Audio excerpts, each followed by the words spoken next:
ಸುಬಂತ ಅಂದರೆ ಸುಪ್ರತ್ಯಯಗಳು ಯಾವ ಪದದ ಕೊನೆಯಲ್ಲಿರುತ್ತದೆಯೋ ಅದನ್ನು ಸುಬಂತ ಅಂತ ಕರೀತಾರೆ. ಸುಬಂತ ಅಂತ ಅಂದರೆ ನಾಮಪದ ಅಥವಾ ಶಬ್ದಗಳು ಅಂತ ನಾವು ಹೇಳ್ಬೋದು. ಯಸ್ಯ ಅಂತೆ ಸುಪ್ರತ್ಯಯ ಭವತಿ ತತ್ಪದಂ ಸುಬಂತಂ. ಯಾವ ಪದದ ಕೊನೆಯಲ್ಲಿ ಅಂತ್ಯದಲ್ಲಿ ಸುಪ್ರತ್ಯಯವು ಇರುತ್ತದೆಯೋ ಆ ಪದವನ್ನು ಸುಬಂತ ಅಂತ ಕರೀತಾರೆ. ಪ್ರಾತಿಪದಿಕಂ ಸುಬಂತಸ್ಯ ಮೂಲ ರೂಪಂ. ಈಗ ನಾವು ಹೋದ ಕ್ಲಾಸಲ್ಲಿ ಕಲ್ತ್ಕೊಂಡಂಗೆ ಯಾವುದು ತಿಗಂತದ ಮೂಲ ರೂಪ, ಕ್ರಿಯಾಪದದ ಮೂಲ ರೂಪ ಧಾತು ಅಂತ ನಾವು ಹೇಳ್ತೀವಿ. ಅದೇ ರೀತಿಯಾಗಿ ಸುಬಂತದ ಮೂಲ ರೂಪವನ್ನು ನಾವು ಪ್ರಾತಿಪದಿಕ ಅಂತ ಕರಿತೀವಿ. ಪ್ರಾತಿಪದಿಕೇಭ್ಯಃ ಸುಪ್ರತ್ಯಯಾಃ ಭವಂತಿ.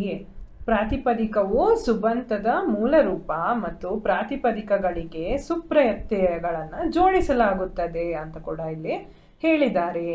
ಏತೆ ಸುಪ್ರತ್ಯಯಾಃ ಸಪ್ತಸು ವಿಭಕ್ತಿಷು ಆಹತ್ಯ ಏಕವಿಂಶತಿ ಸಂಖ್ಯಾಕಾಃ ಭವತಿ. ಅಂದರೆ ಇಲ್ಲಿ ಏಳು ವಿಭಕ್ತಿಗಳಲ್ಲಿ ಸುಪ್ರತ್ಯಯಗಳು ಆಗಿ ಅದು 3 ವಚನಗಳಲ್ಲಿ ಆಗತ್ತೆ.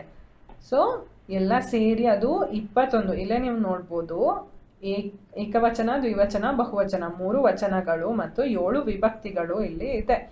ಸೊ ಇದಿಷ್ಟು ಸೇರಿ 21 ಆಗತ್ತೆ ಅಂತ ಇಲ್ಲಿ ಹೇಳಿದ್ದಾರೆ.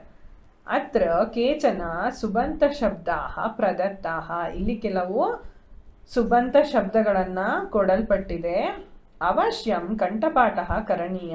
ಇವುಗಳನ್ನು ಅವಶ್ಯವಾಗಿ ಕಂಠಪಾಠ ಮಾಡಬೇಕು ಅಂತ ಹೇಳಿದ್ದಾರೆ.